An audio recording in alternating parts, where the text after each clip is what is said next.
بسم اللہ الرحمن الرحیم قال اللہ تبارک و تعالی فی القرآن المجید والفرقان الحمید یوم تبیض وجوہ وتسود وجوہ فأما الذین اسودت وجوہہم أكفرتم بعد ایمانکم صدق اللہ مولانا العظیم وبلغنا رسولہ النبی الکریم ونحن علی ذلک لمن الشاہدین والشاکرین۔ تمام آباد محبت سے بآواز بلند درود پاک پڑھیں الصلاۃ والسلام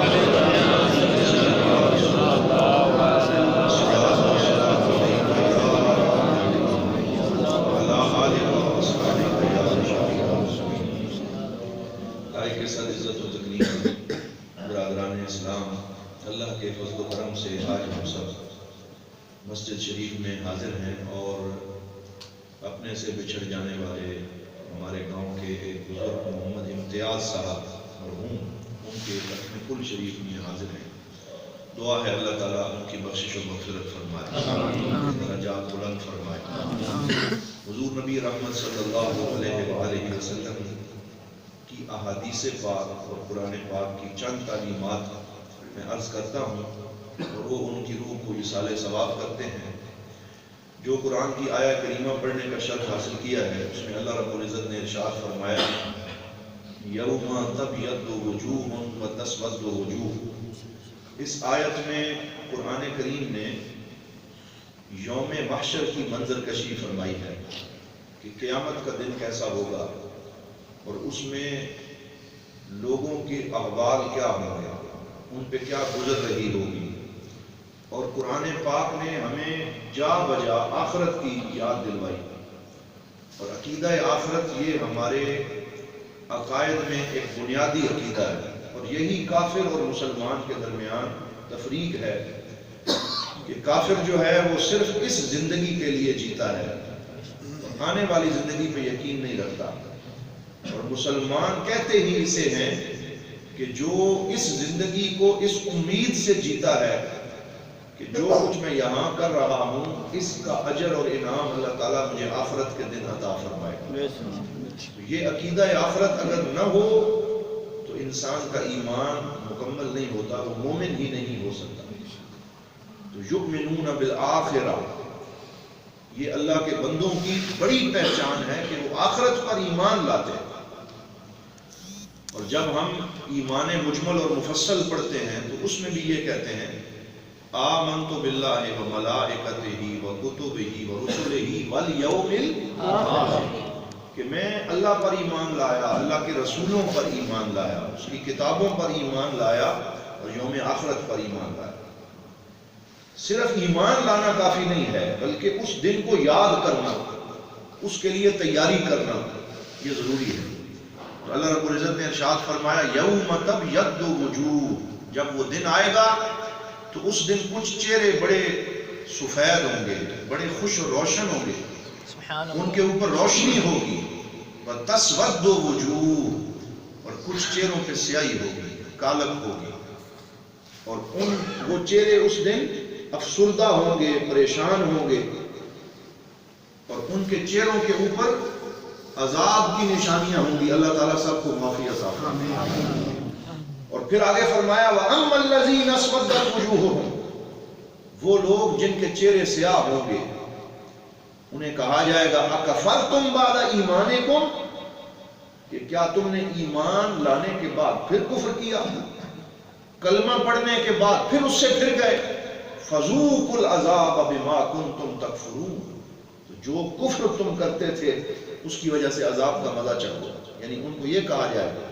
اور پھر آگے فرمایا وَأَمَّا الَّذِينَ ابْيَضَّتْ وُجُوهُهُمْ، اور وہ خوش نصیب جن کے چہرے روشن ہوں گے، اللہ تعالیٰ ہمیں قیامت کے دن روشن چہرے والوں میں سے بنا دے۔ فرمایا جن کے چہرے روشن ہوں گے انہیں کہا جائے گا، کیا کہا جائے گا، فَفِي رَحْمَةِ اللَّهِ، وہ اس دن اللہ کی رحمت کے سائے میں زندگی گزار رہے ہیں، ہم فیہا خالدون، اور وہ رحمت ایک لمحے کی نہیں ہوگی، ایک دن کی نہیں ہوگی، بلکہ انہیں کہا جائے گا اب یہ رحمت ہمیشہ تمہارے اوپر برستی رہے گی، اور تم ہمیشہ اسی طرح خوش و خرم زندگی بسر کرو۔ قرآن نے ایک منظر کشی کی ہے کہ اب فیصلہ تم نے کرنا ہے کہ اس دن تمہارا چہرہ اور ہمارا چہرہ روشن ہونا چاہیے یا تاریک ہونا چاہیے۔ یا آج ایسا کریں، آپ خدمت کرتے ہیں ثنا خانوں کی، خطباء کی، اللہ تعالیٰ آپ کو اجر دے، تو آج یہ جو آپ خدمت کر رہے ہیں نا،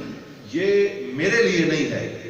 میں آج پہلے میں مانگتا بھی نہیں ہوں، میں کسی سے کہتا بھی نہیں ہوں کہ کوئی دو، یہ ہمارا طریق نہیں، لیکن آج میں آپ سے یہ کہہ رہا ہوں، میں ابھی وہاں سے مدرسے سے آ رہا ہوں، اور آپ بھی جا کے اس کا وزٹ کریں جہاں تک کام پہنچ چکا۔ 14 کمرے ہیں، ان کے وہ چوکھاٹیں لگ چکی ہیں، اور آج ان پہ کمرے کے اوپر لینٹر ڈالا جا رہا ہے، اور تقریباً 10-15 دن تک مین لینٹر کی باری آ جائے گی۔ تو میں آپ سے نہیں کہوں گا تو کس سے کہوں گا؟ یہی حافظ فضل احمد صاحب نے اس مسجد کو ہم سب کے تعاون سے بنایا، وہ مدرسہ بھی ہم سب نے تعاون سے بنانا ہے، اور اب آپ کی مدد کی ضرورت ہے کہ آپ لوگ اس میں اپنا حصہ ڈالیں۔ تو جس نے آج حصہ ڈالنا ہے وہ مدرسے میں حصہ ڈالے، اور یہ سیدھا آپ کا اس مدرسے کے اندر شامل ہوگا۔ اللہ تعالیٰ سب کو اجر عطا فرمائے۔ تو میں یہ عرض کر رہا تھا کہ فرمایا کہ کچھ لوگوں کے چہرے سفید ہوں گے، کچھ کے چہرے سیاہ ہوں گے۔ تو حضور صلی اللہ علیہ وسلم نے کیا فرمایا؟ فرمایا کہ اللہ تعالیٰ سے جب دعا مانگا کرو تو وہ دعا کیا مانگا کرو؟ فرمایا اللہ تعالیٰ سے جنت مانگا کرو۔ بولو کیا فرمایا؟ اللہ سے جنت مانگا کرو۔ دعا کا طریقہ سکھایا، اپنے لیے نہ مانگتے رہنا، اپنے لیے کوٹھی بنگلہ کار زمینیں جائیدادیں یہ بعد میں مانگنا، پہلے اللہ سے اپنے لیے جنت کا سوال کرنا۔ اور یہاں آپ توجہ فرمائیں، حضور صلی اللہ علیہ وسلم نے کتنا خوبصورت ارشاد فرمایا، فرمایا وہ بندہ جو جنت کا سوال کرے، تو حضور نے فرمایا میں محمد اس کو تنبیہ کرتا ہوں اور اس کو بتاتا ہوں کہ وہ جنت جو ہے وہ کون سی جنت مانگے۔ یہ بخاری شریف کی حدیث پاک ہے، یہ آج آپ نے یاد کر کے جانی۔ حضور صلی اللہ علیہ وسلم نے ارشاد فرمایا اذا سألتم اللہ الجنت، جب اللہ تعالیٰ سے جنت طلب کرو تو کون سی جنت مانگو؟ فرمایا فاسألوہ الفردوس الاعلی، فرمایا اللہ تعالیٰ سے جنتیں اللہ کی بہت ساری ہیں، 8 سے زیادہ جنتیں ہیں۔ فرمایا جب تم اللہ سے مانگو تو اللہ بڑا ہے، اس سے چھوٹی شے نہ مانگا کرو۔ یا اللہ کیا مانگے؟ فرمایا اللہ سے جنت الفردوس مانگا کرو، سب سے بلند جنت مانگو۔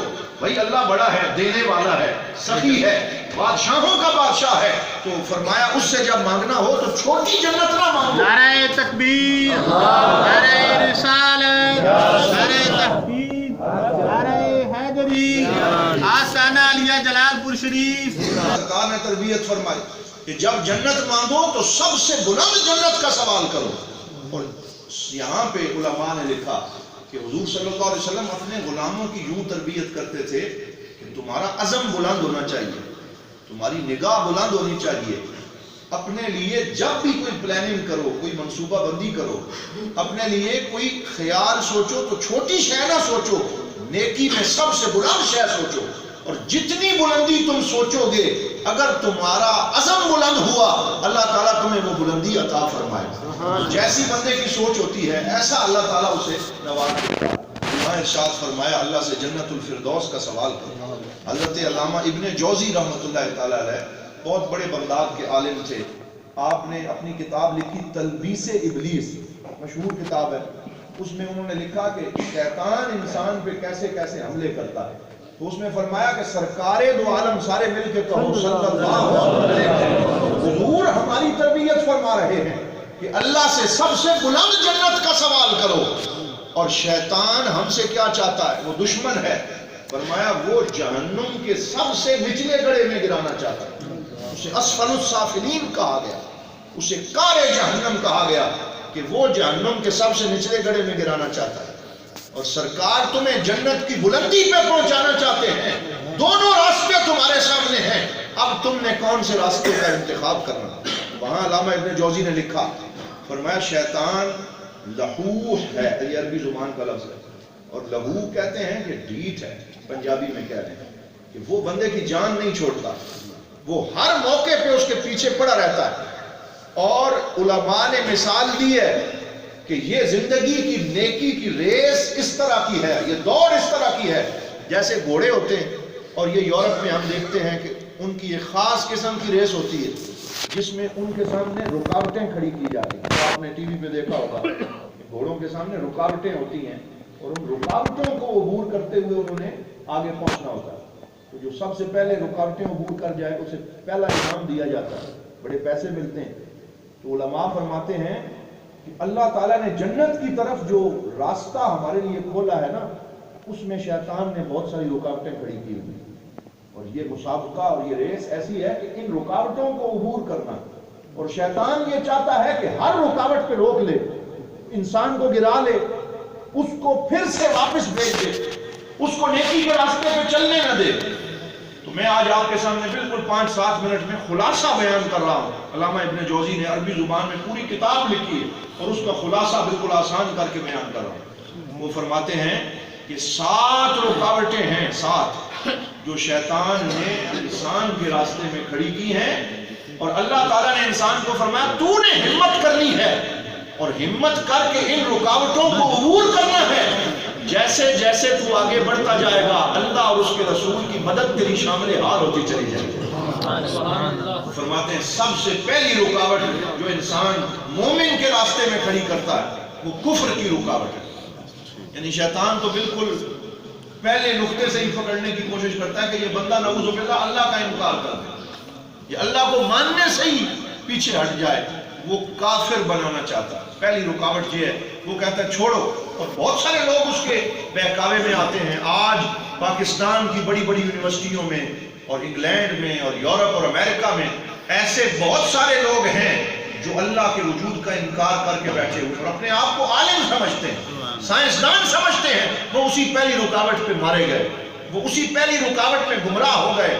لیکن حضور نے فرمایا جو اس پہلی رکاوٹ کو عبور کرنا چاہے صدق کے دل سے پڑھے اشہد ان لا الہ الا اللہ و اشہد ان محمدا عبدہ ورسولہ. فرمایا جب بندہ اللہ کی توحید کا اقرار کرتا ہے, اللہ کو اپنا معبود تسلیم کرتا ہے, اللہ کو خالق و مالک تصور کرتا ہے, اللہ کو اپنی جان کا مالک سمجھتا ہے, اور ہر سانس پہ اللہ کی سرداری کو تسلیم کرتا ہے, وہ کفر کی رکاوٹ کو عبور کر کے ایمان کے گلستان میں آ جاتا ہے. نعرہ تکبیر, نعرہ رسالت, نعرہ تحقیق, نعرہ حیدری, شان مصطفیٰ, آستانہ علیہ جلال پور شریف. تو فرمایا یہ پہلی رکاوٹ ہے, اور آپ سب کو مبارک ہو کہ سرکار کی غلامی کا صدقہ یہ پہلی رکاوٹ ہم سب عبور کر چکے ہیں. ہم یہ بیڑا پار کر چکے ہیں, اور یہ اللہ تعالیٰ نے ہمیں ایمان کی دولت عطا فرمائی ہے. تو ایمان کی دولت پہ اللہ کا شکر ادا کرنا یہ سب سے بڑا شکر ہے. اور حضرت امام غزالی نے فرمایا کبھی کبھی تنہائی میں بیٹھ کے اللہ تعالیٰ کی بارگاہ میں آنسو بہا کے یہ شکر ادا کیا کرو, یا اللہ اگر تو چاہتا تو ہمیں کسی نعوذ باللہ جو ہے کافر گھر میں پیدا کر دیتا. تیرا کتنا کرم ہے, ہمارا کوئی استحقاق نہیں تھا, ہمارا کوئی حق نہیں تھا. تو چاہتا تو تیری مرضی سب کے اوپر چلتی ہے, تو نے ہم پہ کرم فرمایا, ہمارے کسی حق کے بغیر ہمیں مدینے کے تاجدار کا غلام بنا دیا, ہمیں سرکار کی غلامی اور ایمان کی دولت سے مالا مال فرما دیا. میں اکثر حضرت خواجہ محمد فخر الدین سیالوی رحمۃ اللہ تعالیٰ علیہ کا یہ شعر پڑھتا ہوں اور سناتا ہوں اپنے دوستوں کو. انہوں نے کہا میری یہ ربائی جو ہے 7 زبانوں میں انہوں نے شاعری فرمائی, لیکن جب فوت ہونے لگے, وصال ہونے لگا, فرمایا میری یہ ربائی میری مزار کے کتبے پہ لکھ دینا کہ اس ربائی سے اللہ تعالیٰ مجھے حضور کی شفاعت نصیب فرمائے. کیا لکھا, یہی شکر ادا کیا. فرمایا الہی شکر کروں کتنا, الہی شکر کروں کتنا, فخر کتنا کروں, تیرے کرم نے مجھے فائز المرام کیا, بنا کے رحمت عالم کا امتی ہم کو, خطا سے پہلے ہی بخشش کا انتظام. اللہ تعالیٰ نے ہمیں حضور کی غلامی عطا فرمائی, ایمان کی دولت عطا فرمائی. تو یہ ایمان ہے, کفر کی رکاوٹ بندہ عبور کر گیا.